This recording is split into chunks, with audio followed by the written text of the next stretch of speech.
books read aloud. It's our banned books read aloud.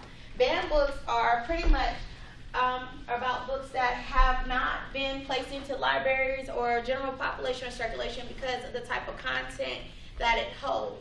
Some of the material may be explicit, pornographic, or is religious based, or the contextual information that is found in it is a controversial topic, pretty much. It's a controversial topic. And a lot of the titles that I have chosen were part from being controversial topics to part being from a previous event that we had where we had a banned books author speaker come to the Jamestown campus on September the 21st. She was awesome. She was great. Her name was Carole Boston Weatherford. And for those of you that have not heard about her or did not get an opportunity to come hear her speak, she was great and she was awesome.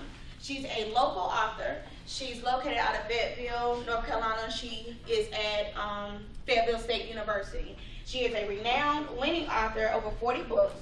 And her son, Jeffrey B. Weatherford, also collabed with her on the book that You Can Fly. I see it's been picked up, so it's circulating around here currently. You Can Fly. She collabed with her son. He did the graphics and the illustrations, and she did the content for the book.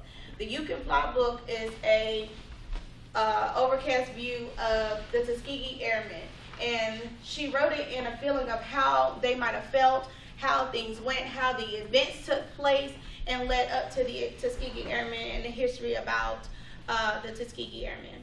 So right now we're going to get started. Our sessions for those that are reading may be anywhere between 2 to 5 minutes, approximately, depending on the material that you're reading. Whether you're reading from one of the more explicit books to some of the Carole Boston Weatherford books, it may be a little bit shorter, okay?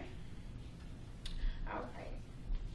So my first reader that I'm going to have come up is going to be, if you're ready, Antwan Bynum. He's ready. Come on up, Antwan. I don't know what my book is. What's the name of your book? Looking for Alaska. Looking for Alaska. Do you have Looking for Alaska? Who has Looking for Alaska? Yes, that is it. Thank you.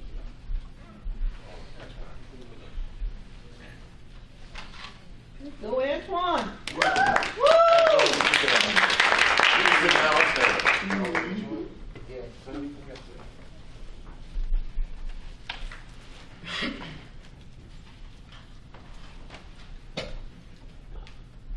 I left my family in Florida and the rest of my life.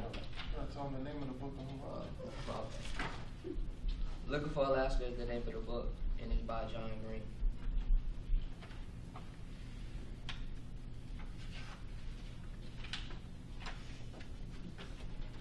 The week before I left my family in Florida and the rest of my minor life to go to boarding school in Alabama, my mother insisted on throwing me a go-away party to say that I had low expectations would be underestimated a matter of dramatically.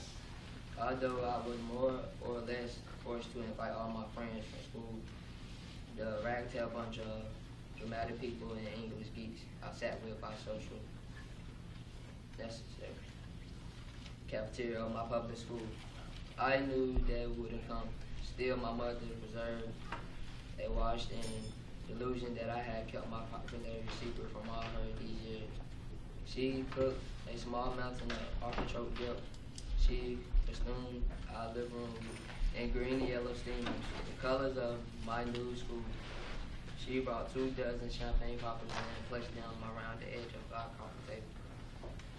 And when the final Friday came, when my packing was mostly done, she sat with me and my dad in the living room couch at 4:56 p.m. and patiently awaited our arrival of goodbye to my house.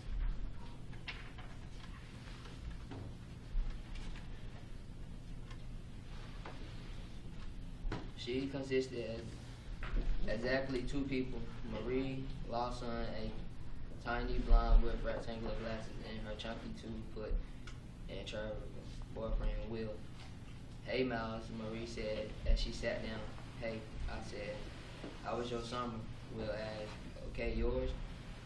"Good, we just did Jesus Christ Superstar. I helped with the sex Marie did like she said, well, that's cool. I nodded knowingly, and that about exhausted our conversational topics.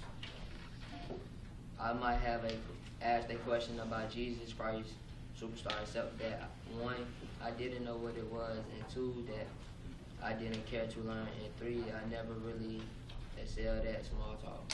My mom, however, can talk small for hours, and so she extended the opportunities by asking them about their rehearsal schedule and how the show had gone, and whether it was a success. I guess it was, Marie said. A lot of people came, I guess. Marie was the sort of person to guess a lot. Finally, Will said, well, Will just dropped by to say goodbye. I've got to get Marie home by 6. Have fun at the boarding school, Miles. Thanks, I answered, relieved. The only thing worse than having a party that no one attended is having a party attended by only two vast and deeply uninteresting people.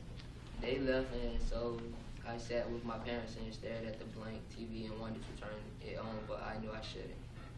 I could feel them both looking at me, waiting for me to burst into tears or something, as if I had known all along that it would go precisely like this. But I had known. I could feel their petty as they scoop artichoke dip with chips intended for my imaginary friends, but they needed more than I did. I wasn't disappointed. My expectation had been met. Is this why you want to leave, Miles? Mom asked. Okay.